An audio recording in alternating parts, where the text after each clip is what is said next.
Welcome to Chapter 3 of the Cracking Vaccine Code module, in polio eradication. The first evidence of poliovirus date back to 1580 before Christ, where as you can see in this Egyptian portrait, they draw a whiter leg, which is a pathognomic sign of the disease, suggesting that polio was already existing at that time. During many centuries until recent decades, polio has caused epidemics and outbreaks worldwide.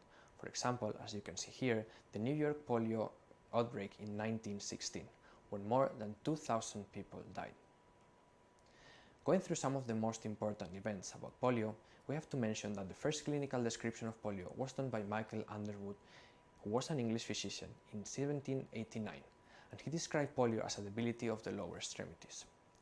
More than 1 century later, in 1907, Ivar Wickman, a Swedish physician, categorized the 3 different types of polio, and 1 year later, Karl Landstedt and Erwin Popper hypothesized that polio may be caused by a virus. The poliovirus is an enterovirus from the Picornaviridae family. It has a single-stranded RNA which is shielded inside a capsid with a diameter of 30 nanometers, and which has an icosahedral symmetry. There are 3 serotypes, the number 1, the 2, and the 3. Poliovirus causes poliomyelitis, which comes from the Greek gray spinal cord inflammation. This disease only affects humans and has a fecal-oral transmission route with an incubation period of 6 to 20 days. It starts with a replication in the pharynx and glands, and after it spreads via blood to the central nervous system and affects motor neurons. But actually, more than 95% of the cases are inapparent and only 1 out of 200 is symptomatic. There are 2 vaccines against polio, both of them including the 3 serotypes. The inactivated polio vaccine, IPV, was developed by Jonas Salk in 1955, and the attenuated polio vaccine, oral one OPV, was developed by Albert Sabin in 1961, the monovalent one, and 1963, the trivalent one. Poliomyelitis was highly reduced during the 50s in industrialized countries. Besides, having an effective vaccines to fight the polio and having the proof of concept with smallpox eradication, WHO General Assembly convened in 1988 to join efforts to eradicate poliomyelitis by 2000. This was possible thanks to the collaboration of Rotary International, UNICEF, and CDC, which supported with different expertises, leading to the foundation of the Global Polio Eradication Initiative. This joint effort has been the largest public health initiative in history, which could not have been carried out without financial support. Indeed, the initiative has raised almost $9 billion in funding by 2012, coming from the Gates Foundation, developed countries' governments, and from countries at risk of polio. So then, how did the GPEI would manage to eradicate polio? Well, the initiative set an endgame strategic plan based on the following actions. First one, to detect and interrupt all poliovirus transmission.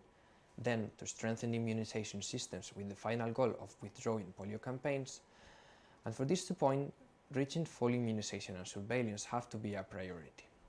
Then, the third point is, once this is achieved, the initiative will certify the interruption of polio transmission, and then this would lead to transit to a plan of polio legacy.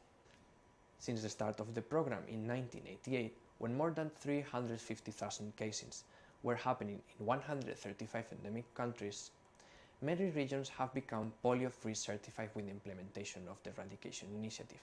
That is to say, they certified the absence of wild poliovirus transmission for 3 consecutive years in the presence of surveillance, leading to the current number of cases, which suppose a 99.9% reduction in the burden, and means as well that 16 million paralyzed people and 1.5 million deaths have been avoided thanks to the polio eradication initiative.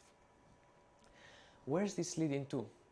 Polio's legacy is contemplating to be able to retain the developed surveillance capacity for other vaccine-preventable diseases, as well as the laboratory capacity, the immunization service developed, the implementation of mass vaccination campaigns expertise, outbreak detection, and process of the status of communicable disease, which is controlled by public health systems. As well, custody of the strains and production of the IPV vaccine should be determined upon a polio-free world. So now the question arises, how far have we reached in polio eradications? According to the latest update provided by the Polio Eradication Initiative, wild poliovirus is present in only 2 countries, Pakistan and Afghanistan. In Pakistan, 6 wild poliovirus serotype 1 cases have been reported from January until October 2018, whereas 19 poliovirus cases serotype 1 have been detected in Afghanistan in the same period. In Nigeria, the last wild poliovirus serotype 1 case was detected on 26 August 2016, but circulating vaccine-derived poliovirus is still present in Nigeria, with 19 cases in 2018. The last case of wild-type poliovirus 2 was in 1999 and officially declared eradicated in 2015. Last case of wild-type poliovirus 3 was reported in 2012. Today, only the wild-type poliovirus 1 is prevalent in Pakistan and Afghanistan. The current challenges faced at present for polio are, first of all, the insecurity. Poor hygiene and sanitation is also an eradication challenge since it spreads through fecal and oral route. Finally, vaccine-derived polio has been a burning challenge for polio eradication. So what is vaccine-induced polio? The oral polio vaccine sometimes regains its neurovirulence via mutations. The OPV recipients, as a result, can develop paralytic symptoms from vaccine. There are two types, the vaccine-associated paralytic polio and then the circulating vaccine-derived poliovirus. These mutations happen for a long time by transmission of fecal-oral route among under-immunized community. So the question that arises is if we can switch from OPV to IPV to limit the vaccine-derived polio virus circulating and also to eradicate polio.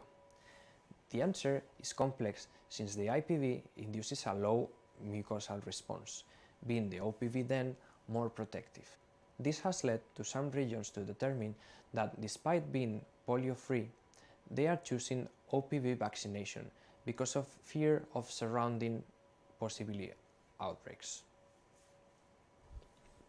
So what can be done in the future to accelerate the polio eradication process? First, we need a high level of commitment from core partner agencies. As well, we need a global mandate from country authorities with a clarity in policies and financial resources. Continuous surveillance for circulating vaccine-derived poliovirus and wild-type poliovirus cases in endemic countries until they are polio-free are needed. This will lead to providing optimism for future global health initiatives such as measles and rubella eradication. Just to mention, there are other eradication programs undergoing and planned by WHO, which include dacryosis, malaria, JOS, or some regional eliminations that are going underway. In conclusion, let's join hands in hands to make the polio eradication program a success and spread the message of importance of vaccination in our life. Thank you for your attention.